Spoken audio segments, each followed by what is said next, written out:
What's up, guys? Today we're going to talk about Polaris connecting rod, main journal, and connecting rod bearing, how to pick the right colors when you're rebuilding an engine. This can become a little confusing.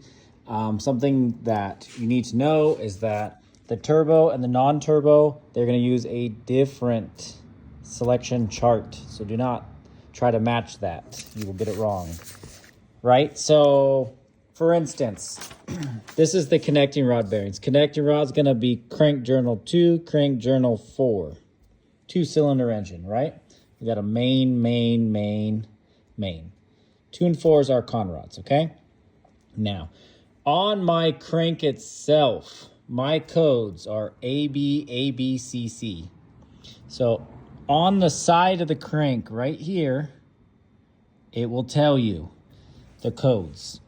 So this is going to be your crank journal letters, okay? This stands for journal 1, 2, 3, 4, 5, 6. Now, the second one and the fourth one are going to be your connecting rods. Second one and the fourth one. So when picking your rods, you're only going to use code B and code B. That's on my crank. Your crank might be A, or CC, etc. Okay? So if we got connecting rod bearing selection, we're going to make it easy for you because these instructions are not, it takes a few times to really sink in. Even though it looks easy, it is pretty easy, but just we're going to explain it a little bit better. So we got our connecting rod journal number 2. It's going to be connecting rod 1. Now, we know that that's going to be a B. We know that this code is going to be a B. So on my crank, it's B here and it's B here. Now, we need to know what letter is on the actual connecting rod itself. So you're going to get the connecting rod. It's usually 1, 2, or 3. Actually, yes, it's only going to be 1, 2, or 3. My connecting rods are number 3, both of them. So B3. B3. Now we're going to come down here. 3B, blue. So I need a blue connecting rod bearing on that journal, and I need a blue connecting rod bearing on that journal. Boom, we're done with the connecting rod bearings. That's it. Now, this is a good explanation too. These are going to be your 6 letters on the crank. These are going to be your connecting rod numbers, 1, 2, or 3. These are going to be your case codes. Now, this is a little bit confusing too.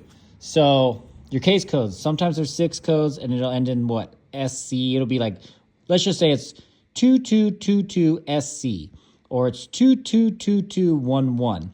You're going to cross the last 2 out. So mine is 222211. The last 2 numbers or letters are going to be your counterbalancers. Those are not measured. Those are all the same size. So don't worry about the last 2 numbers or letters, okay? We're only going to reference these. So we have 4 numbers, correct? So if we want to find journal 1, we're going to go. Journal 1 is going to be A2. So we got A2 right here. And then journal 2, which is going to be 3 because we have to skip the rod. So skip the rod and go to 3. Then we got 2A. Then we're going to go 2A. Okay? 2A.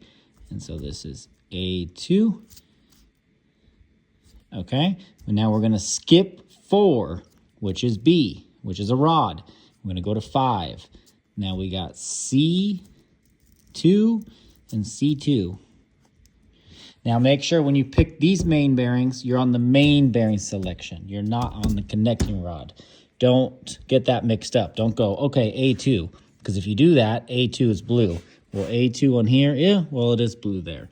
But I'm sure you could mess that up. We got, well, look, C2. You can't even select C2 on here. So make sure when you pick the main bearings, you're on the main bearing chart. When you pick the connecting rods, you're on the connecting rod bearing chart. Okay? So, pretty easy. So, A2, blue. Okay? And then we got the next one's going to be A2. So, that's blue. Now, on this journal, there's half a bearing that's, I believe, number 5 in the parts fish. And then there's another half of the bearing that's solid. It does not have an oil. So make sure you order that specific bearing, quantity 1. I think it's like number 8 or something. And then next up, we got C2, C2 and C2. So C2 is yellow. So we're going to order yellow bearings. So in this instance, I would order